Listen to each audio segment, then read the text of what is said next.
47, 170 kilos. I've been addicted to cocaine for over 35 years. I was in a loveless marriage. My children weren't talking to me. My self-esteem was in the gutter. And if there's one thing, if I had to point out one thing that was the fundamental that helped me to what I call create the U-turn in my life, was the reclamation of my self-esteem. Everything really came down to lack of self-esteem. We talk a lot about trauma and people get addicted to drugs and stuff, but really it came down to that. So I had to understand, okay, what is it that created that?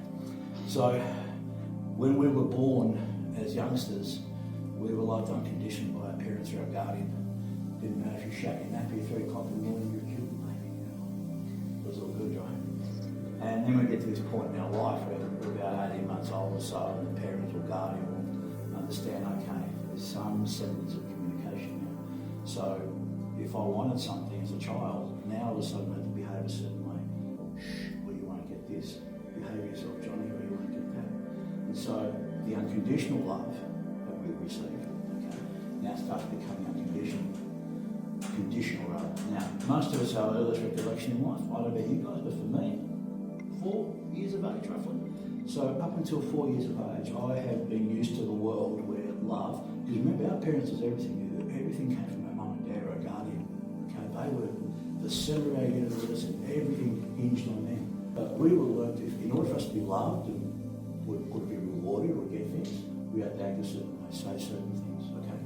We carry this program, because we're all programmed, right? We go to school, peer groups, and this goes on through our life, and then advertising companies know how to prey on that because everything's about your shit, you're no good, you're not cool, you're not this, you're not that, right? And so self-esteem.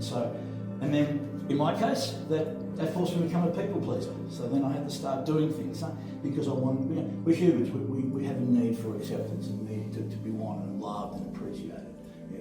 And so our mind is telling us, our program is, in order for us to be part of one of the cool kids, we had to do this kind of stuff. And so the biggest part of my journey was to learn how to unlearn all of that and realise that I am enough. There was nothing really wrong with me. We just go through life thinking there's something wrong with us. We have to fix ourselves through something. And there's nothing really wrong with any of us in this room. Right? And that's the message I want to get through to you. Right? And that once you can work towards, and I know, we're blokey blokes here, and it's a bit of a bit cringy, but the self-love, if you will, right? Learning to, or let's frame it as learning to accept you for who you are. All your good points, all your bad points, there's nothing wrong with you. And you guys are fucking fine the way you are. And when we can, and it's not just about understanding this in our mind, intellect, because everything I'm saying, I'm sure you guys are going, yeah, I know this, I've heard this before. This is nothing new in this. But it's about grabbing it here. Really integrating that where you believe it, where your heart and mind are connected and are buying into it as a fact, as a knowing. You fucking know it. Right? And then you can carry yourself off, shoulders back, chest out. You can walk in the world and people feel that from you there. You're fine. Not about arrogance, not about trying to be having an ego about you, but you're cool, you're fine.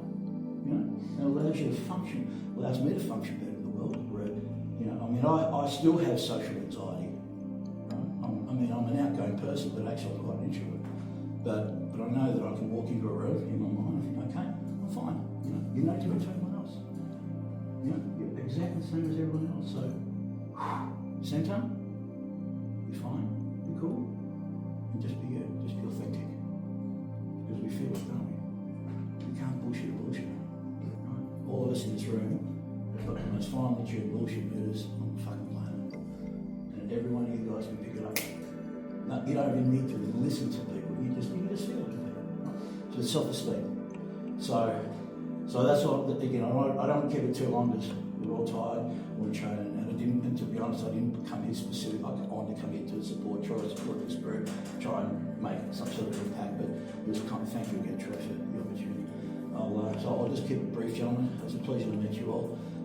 I wish you very well. Have a great long weekend. Happy Australia Day. I celebrate Australia Day. So have yourselves a great weekend. I hope to see you guys again. And if I can be of service to anyone, just have a chat or whatever. I'd love to be able to do it. We've all got a story.